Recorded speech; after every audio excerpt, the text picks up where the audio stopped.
ఇవాళ అమర్ అయితే సూపర్ అంటే సూపర్ అనిపించాడు అంతే అనమాట. ఎందుకంటే రణ్వీర్ బారి నుంచి అయితే పిల్లల్ని ఎంత సింపుల్‌గా కాపాడేస్తాడో అసలు ఏం జరిగిందో తెలుసుకుందామనమాట. ఇంకా రాతోడైతే పిల్లల్ని కారులో ఎక్కించుకొని ఇంకా కార్ స్టార్ట్ చేస్తాడనమాట. ఇంకా అమర్, బాగి ఇద్దరైతే ఇంట్లో నుంచి బయటకొస్తారు. ఆగు రాతోడ్, ఇవాళైతే పిల్లల్ని మేము స్కూల్ దగ్గర దిగబెడతాము అనేసి అమర్ చెప్తాడనమాట. ఇంక సరే సార్ అని రాతోడైతే కారులో నుంచి దిగేస్తాడు. అమర్, బాగి ఇద్దరు కారులో ఎక్కుతారనమాట.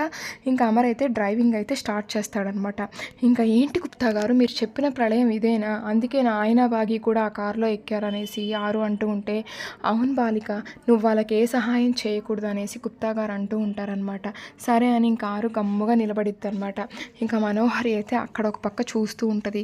ఏంటి మనం అలా చూస్తున్నావు, అక్కడ అరుంధతి ఆత్మ ఉందా ఏంటి అనేసి చిత్ర అంటూ ఉంటే, అవును చిత్ర, కరెక్ట్గా అక్కడ చెట్లు ఊగులాడుతున్నాయి కదా, అక్కడే ఆరు అయితే ఉంది అనేసి ఇంకా మనోహరి అంటూ ఉంటే, అదేంటి లాన్లో గాలికి అన్ని చెట్లు ఊగులాడుతున్నాయి కదా, అక్కడే స్పెషల్ ఏంటి అనేసి చిత్ర అంటూ ఉంటే, అసలైతే అక్కడ సరిగ్గా డిఫరెంట్గా చెట్లు ఊగులాడుతున్నాయంటే అక్కడే ఆరు ఉంది, ఆరుని ఎలాగన్నా పైకి పంపించాలి అనేసి మనోహరి అంటూ ఉంటుందన్నమాట. ఎలా మను, 18 రోజుల దాకా తను వెళ్ళదని చెప్పావు కదా అనేసి చిత్ర అంటూ ఉంటే, అసలు ఆరు ఫోటో ముందున్న ఆ పూలు వాడిపోయేలాగా చేస్తే చాలు, దానంతట అదే పైకి వెళ్ళిపోయిద్ది అనేసి మనోహరి అంటదనమాట. అప్పుడు కానీ మనం ప్రశాంతంగా ఉండము ఆరు వెళ్ళిపోతే అనేసి చిత్ర అంటదనమాట. చూసావా బాలిక, సమస్య పరిష్కారం రెండూ వాళ్ళే చెప్పారు అనేసి గుప్తా గారు అంటూ ఉంటే, ఇంకా వాళ్ళు పూలు వాడిపోయేలాగా చేస్తే నేను మీతో పాటు పైకి వచ్చేస్తానులే అనేసి ఆరు అంటదనమాట. ఇంకో పక్క అయితే అమర్ కార్ డ్రైవ్ చేస్తూ కారు అద్దంలో గమనిస్తూ ఉంటాడు. కారు ముందు పక్క ఒక లారీ వస్తుంటుంది, కారు వెనకాల ఒక లారీ వస్తూ ఉంటుంది అనమాట. రణ్వీర్ అయితే ఫోన్ చేసి చెప్తాడు, రే రెడీగా ఉండు, నేను సిగ్నల్ ఇచ్చినప్పుడు మన ఇద్దరం ముందు నుంచి వెనక నుంచి లారీలతో అయితే అమర్ కార్ని గుద్దేయాలి అనేసి ఇంకా రణ్వీర్ చెప్పగానే సరే అనేసి లారీ డ్రైవర్ అంటాడనమాట. ఇంకా కరెక్ట్గా 2 లారీలు అమర్ కార్ని గుద్దేయబోతూ ఉంటే అమర్ అయితే చాకచక్యంగా పక్కనే ఉన్న టర్న్ తిప్పేసి వేరే రోడ్లోకి వెళ్ళిపోతాడనమాట. అంతే రణ్వీర్ షాక్ అవుతాడనమాట. లారీ ఆపేసి దిగుతాడనమాట. వెనకాల వస్తున్న లారీ డ్రైవర్ని కూడా ఆపి మాట్లాడుతూ ఉంటాడు. ఏదిరా అమర్ కారు ఎలా మిస్ అయిందిరా అనేసి రణ్వీర్ అంటూ ఉంటే, సార్ వాళ్ళకి డౌట్ వచ్చేసి వాళ్ళు వేరే రోడ్లో వెళ్ళిపోయి ఉంటారు సార్ అనేసి లారీ డ్రైవర్ అంటాడనమాట. ఇంకా రణ్వీర్ గట్టిగా అరుస్తాడు, మళ్ళీ మిస్ అయిపోయిందే అనేసి. ఇంకా రణ్వీర్ లాయర్ కూడా వచ్చి చెప్తాడు, రణ్వీర్ అసలు ఇది చాలా రిస్క్, అమర్కి అయితే నీ మీద డౌట్ వచ్చినట్టుంది, ప్లాన్ ఆపేసే అనేసి లాయర్ చెప్తాడనమాట. సరే అని రణ్వీర్ అయితే సైలెంట్గా ఉంటాడు. ఇంకా అమర్ అయితే పిల్లల్ని స్కూల్ దగ్గర దిగబెట్టేస్తాడనమాట. పిల్లలు జాగ్రత్తగా ఉండండి, సాయంత్రం రాతోడు వచ్చేదాకా మీరు ప్రిన్సిపల్ మేడం రూమ్లోనే ఉండండి అనేసి అమర్ అంటాడు.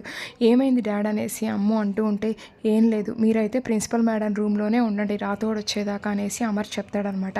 సరే అంటారు పిల్లలైతే. ఇంకా అంజు డల్గా ఉంటుందన్నమాట. ఏంటి అంజు అలా ఉన్నావు అనేసి అమర్ అంటూ ఉంటే, నాన్న ఎందుకో ఇవాళ అయితే నాకు రణ్వీర్ అంకుల్తో మాట్లాడాలని ఉంది, ఫోన్ చేసి ఇస్తారా అనేసి అంజు అంటుందన్నమాట. సరే అని ఇంకా అమర్ అయితే రణ్వీర్కి ఫోన్ చేస్తాడనమాట. ఏంటి అమర్ ఫోన్ చేశారనేసి రణ్వీర్ అనగానే, మీరు ఎక్కడున్నారు అనేసి అమర్ అడుగుతాడనమాట. నేను పనుండి హైదరాబాద్ వచ్చాను అనేసి రణ్వీర్ అంటాడనమాట. అయినా కానీ నీతో అంజు మాట్లాడుతుందంట అనేసి అమర్ అయితే ఫోన్ అంజుకి ఇస్తాడనమాట. హలో రణ్వీర్ అంకుల్, మీరు హైదరాబాద్ వచ్చారు కదా, నన్ను కలవడానికి ఎందుకు రాలేదు అనేసి అంజు అడిగిద్దనమాట. ఏం లేదు అంజు పాప, పనుండి రాలేకపోయాను, సాయంత్రం వచ్చి నేను కలుస్తానులే అనేసి రణ్వీర్ అయితే చెప్పేసి ఫోన్ పెట్టేస్తాడనమాట. ఇంకా పిల్లలు ఎగురుకుంటే స్కూల్ లోపలికి వెళ్తారనమాట. ఏంటంటే మీరు అంత టెన్షన్గా ఉన్నారు, ఇందాక సడన్గా కార్ అలా తిప్పేశారేంటి అనేసి బాగి అంటూ ఉంటే, అది షార్ట్ కట్ అని తిప్పేశానులే బాగి, అయినా కానీ ఏం లేదులే అనేసి ఇంకా అమర్ అంటాడనమాట. చూసారండి, రక్త సంబంధం అంటే అదే, అందుకే ఇంకా అంజుకైతే ఇంకా రణ్వీర్ గుర్తొస్తూ ఉన్నాడు. అసలైతే అంజు మీద కూడా వాళ్ళ తల్లిదండ్రులకి ప్రేమ ఉంటే బాగుండు అనేసి బాగి అంటూ ఉంటుందన్నమాట. ఇంకో పక్క మనోహరి అయితే చిత్రకు చెప్తూ ఉంటుంది, చిత్ర నువ్వు ఇక్కడే ఉండే, అమర్ బాగి వస్తున్నారేమో గమనించు, నేను లోపలికి వెళ్ళైతే ఆరు ఫోటో ఉన్న రూమ్ తాళాలు వెతుకుతాను అనేసి ఇంకా మనోహరి చెప్తుందనమాట. మనోహరి అయితే ఇంకా లోపలికి వెళ్ళి అమర్ రూమ్లో వెతుకుతూ ఉంటుందన్నమాట ఆరు ఫోటో ఉన్న రూమ్ తాళాలు. ఈ లోపు అయితే వినోద్ వచ్చి చిత్ర అని పిలవడంతో చిత్ర అయితే ఇంకా వినోద్ దగ్గరికి వెళ్ళిపోయిద్ది అనమాట. ఇంకా మన మనోహరి తాళాలు వెతుకులాడుతూ ఉంటారనమాట. ఇంకా మన అమర్ బాగి అయితే ఇంటికి వస్తారనమాట. నెక్స్ట్ ఏం జరుగుతుందో చూద్దాం. Thank you.